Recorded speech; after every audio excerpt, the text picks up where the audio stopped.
Resident Evil 4. Are you an avid video game player who dislikes the concept of human affection and finds solace within the confines of his television or PC monitor glowing in your face in a dark room that may or may not have been washed in the last month? I'd suggest you get help. Then there's no doubt in my mind you've played this absolute classic. Resident Evil 4 is not just hailed as one of the best games in the franchise, it pretty much revolutionized video games as a whole. The whole idea of a third-person camera that you see in third-person shooters nowadays, it wasn't top Gears of War or Ass Effect, no. Resident Evil 4 was the one to start this trend. And not only that, Resident Evil took the concept of survival horror that made the series famous in the first place and told it to fuck off, in favor for a more action-oriented approach. And for what the game did, I think that changes for the best, as it catered to a lot more of a wider audience of casual players, yet still being recognized as a Resident Evil game by longtime fans. And that game had so much going for it. It gave us iconic enemies like the Ganados, Regenerators, and Wolverine, probably the best version of Leon we've seen to this day, this female, and most importantly, the first ever capitalist in the series. The environments are memorable, the story was shit, but it was super self-aware and was just flat out entertaining. Giant Napoleon robot. And the unlockables like the mercenaries, allowing you to play as so many different characters to see what's the highest score you can set. The separate ways mode where you played as Ada that paralleled the main story with Leon, making you see stuff from her perspective. Assignment Ada where she looked like she was cosplaying for Tomb Raider Chronicles. I don't remember shit about this mode. This game was just peak of gaming back when it came out, and even still to this day.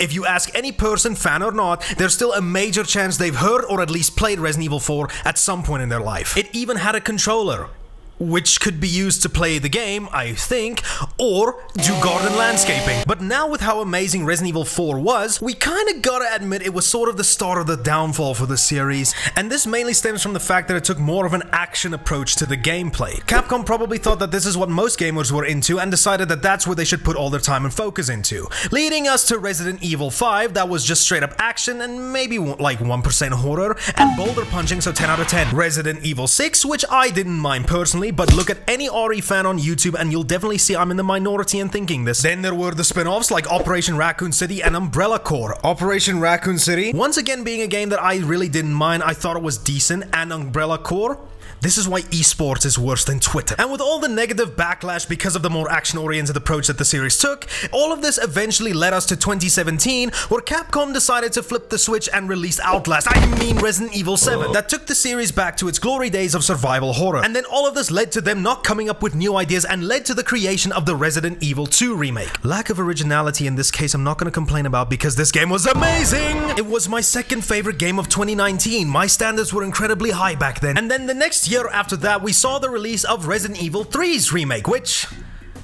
just leave me alone. But then audiences asked themselves, if we have a Resident Evil 2 and a Resident Evil 3 remake, the obvious question was, where's Resident Evil Survivors remake? And on the 3rd of June 2022, it happened.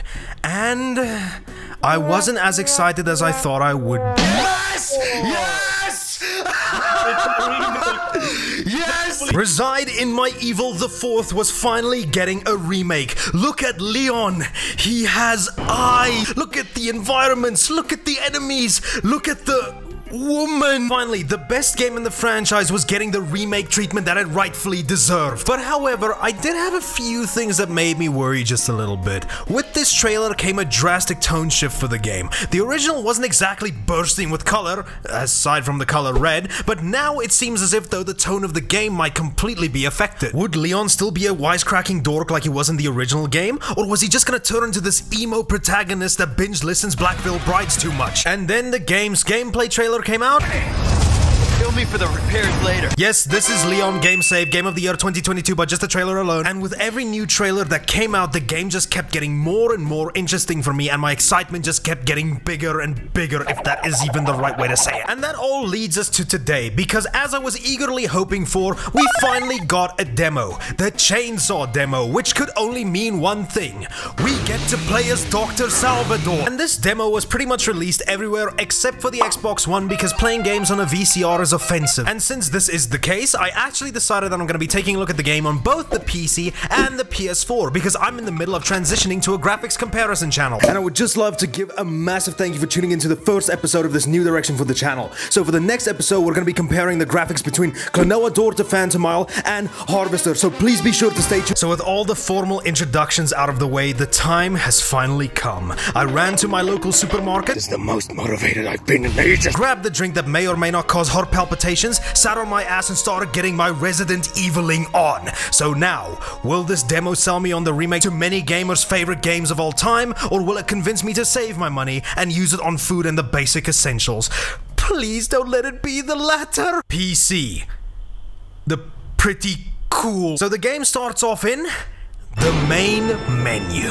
And for a PC port, as usual, the game gives me more options to customize the experience than food options at a Michelin restaurant. How lovely! We got the obvious graphics shit that I use for my PC playthrough because shiny graphics give me a rash. But there's even settings for stuff like the animations of the enemies, graphic dismemberment, and the amount of corpses left behind. I don't know why this is here, but I love it. Just don't know why Steam thinks I'm using a PlayStation controller though. That's for later, you heathens! So the game starts off with Leon's flashback cutscene from the original, this time being cheapskates as they use the cutscenes from Resident Evil 2's remake. Look at this! I think this is much scarier. Change my mind. Then there's a wall of text which I refuse to read because I already read through the EULA shit. And as you can no doubt tell, things do be looking a little different. This game looks gorgeous. The environment, the trees, Leon's coat. It really shows you how much gaming has evolved in the last 18 years. It almost makes me want to say that realistic graphics is where we should go from now on. Sorry, Hi-Fi Rush. Now you just look like a 4-kid censorship. We break and enter, and this time the house doesn't look like a bachelor's apartment you find on Craigslist. It's now a fully realized house. Look,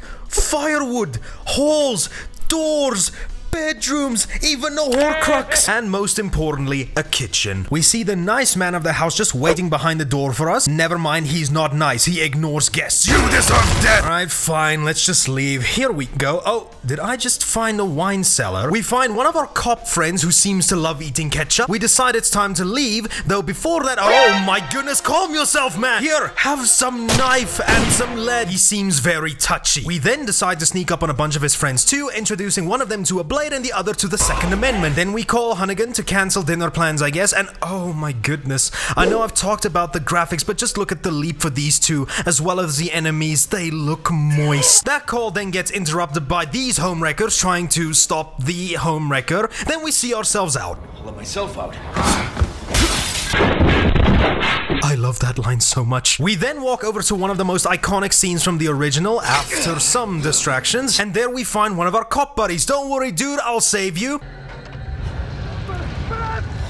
I didn't save you. Well, at least I can have some fun. Ow, shit, fuck, no, leave me alone. Ow, I decided that's too much for me, and then I decided to take a break inside this house. And then the man, the myth, the landscaper came to say hello. I find another reason to bear more arms and then go to town on everyone. Until the bell decides to ring mid-fight and everyone goes to play bingo.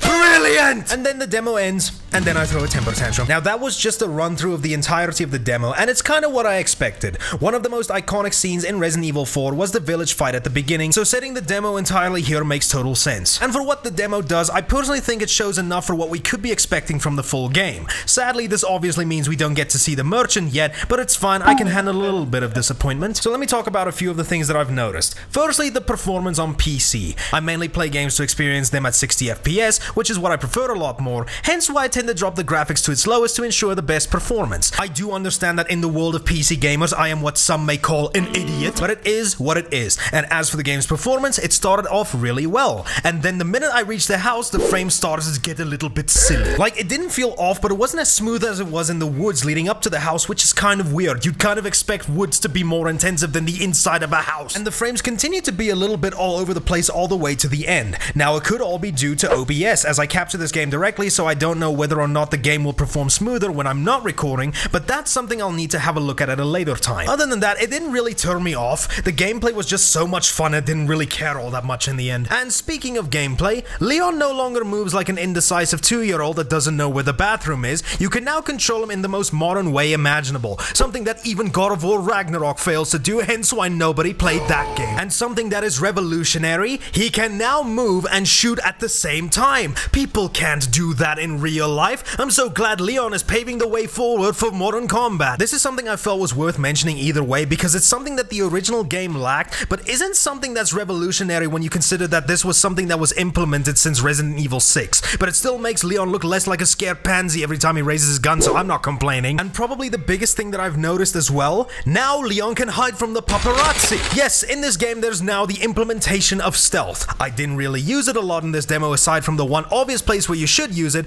but I do look forward to using this in the main game so that you can have even more ways to approach combat scenarios. And you still have your knife, which is pretty much used the same way as it was in the original, except it isn't. Because now the knife has its own separate health bar, because it seems that in this game you aren't going to be collecting different knives like you did in Resident Evil 2's remake. You'll only have this one knife that withers down the more you use it, and it can break when its health bar gets completely depleted. And it would seem that in the actual main game you have to fix it at the merchant. But oh boy, listen to this. It isn't just used if you want to save bullets or open up different barrels and shit.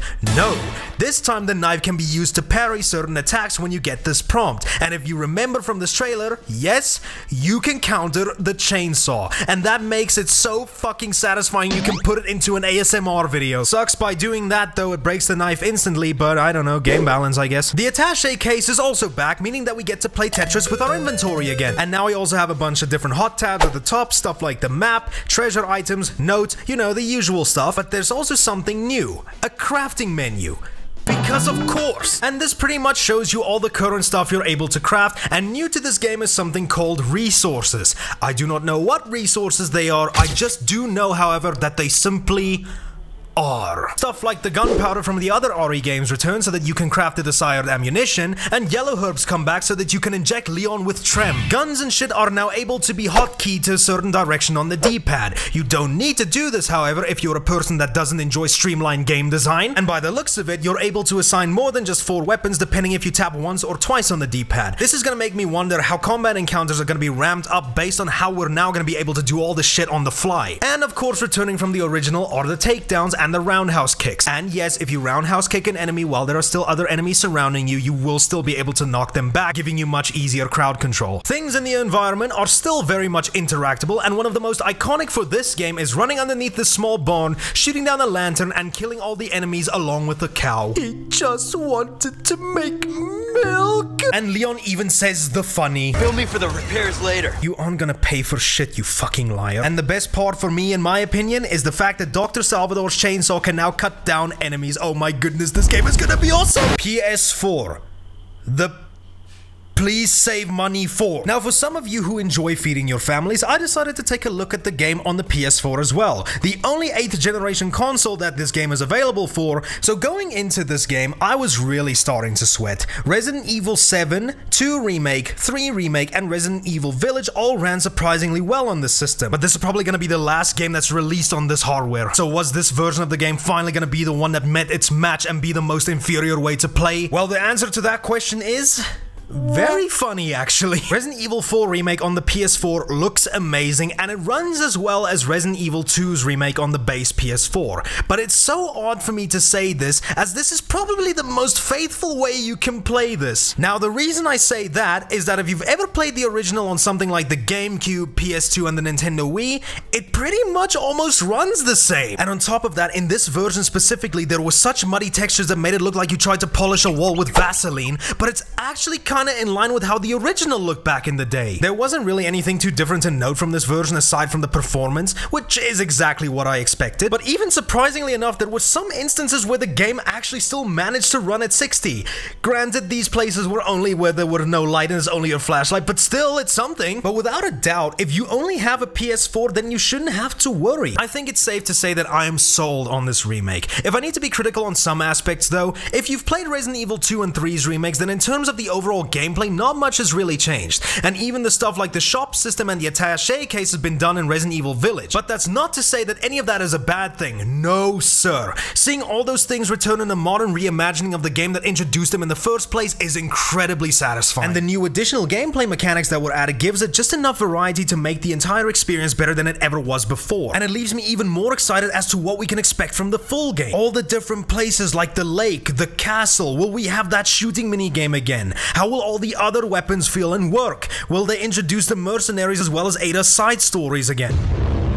Will we be able to play as Leon as an Italian crime boss? Well, the wait isn't gonna be that long anymore, and I'm incredibly happy to say that. Guys, guess what?